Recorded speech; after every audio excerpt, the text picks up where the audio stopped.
months after winning the belt, what would you say is the nicest thing about being a UFC champion?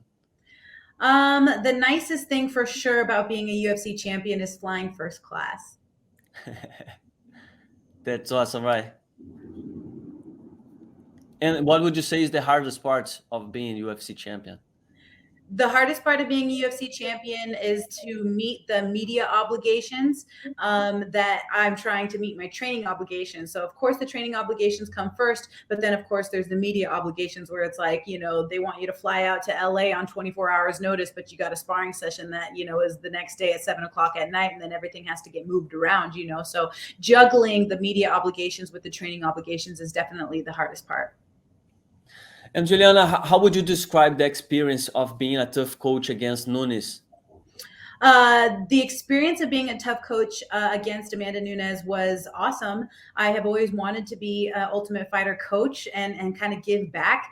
They say that, once you become like a black belt, it's your job to give back to the community and to give back to, the thing that gave you so much life. The Ultimate Fighter, it raised me in a sense, and it gave me so much life and possibilities and familiarity with the UFC and everything like that. So now that I won the show, it was my obligation to give back and to start coaching the next generation that's up and coming and to find these stars. Dana White put me in charge of finding these diamonds in the rough and bring them along and make sure that they get noticed and make sure that people are aware of who they are. And so I'm just so excited to see them hit the scene. And I'm so excited to have them, it's like their coming out party, if you will. It's like, hey, these guys are here. They're serious. And you guys need to get to know who they are because they're really talented, amazing fighters. And I think that was the best part that I got out of coaching the Ultimate Fighter. Was that challenging for you to play this role of being a coach? Because a lot of fighters like to play this role. Teach a lot of fighters the things that they learned during their careers and their journeys. How was that for you? Was that challenging or was natural because you just love it?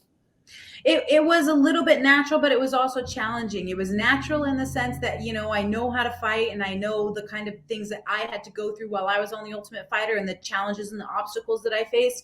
But it was also difficult in the sense that, I have heavyweight men and flyweight women, and they need to be learning two opposite things. And then, of course, I'm not a heavyweight man, and I don't know, men fight very differently than women. They're not as flexible, they're not as I would say that women are a little bit easier to coach, but that's just because I'm a girl. And so I think that the hardest part for me was trying to figure out what am I going to teach these guys that can help them in their career in such a short amount of time. And I really equate the success to my coaching and the success to why my season was so good because of the amazing coaching staff that I have with Rick Little and Wayne Gregory, Luis Claudio, Mike Valley.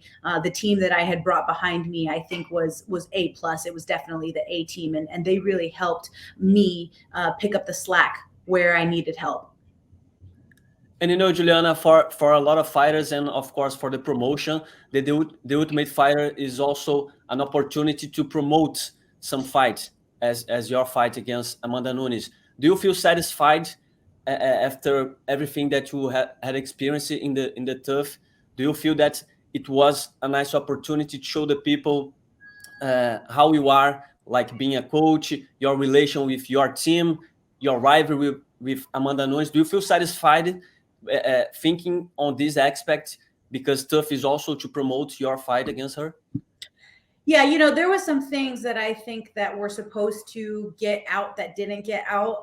For example, when I saw the first episode, I saw that when I walked by, Amanda was talking crap to me, but I didn't realize that she was because she said it under her breath and I couldn't hear her. And so I think that was the first episode. If I would have been able to hear her, then I would have been able to say something back and we would have been able to have a little bit more confrontation. But I didn't know that she was saying anything. And I'm thinking when I saw it and it was subtitled and it was really quiet, I was thinking, I'm right here. If you have something to say to me, just say it. You don't have to say it all quiet, And the second thing was, I wish that we could have made the prank happen. I had a really great prank and I had some really great things and some great help from some awesome people that were going to help me out.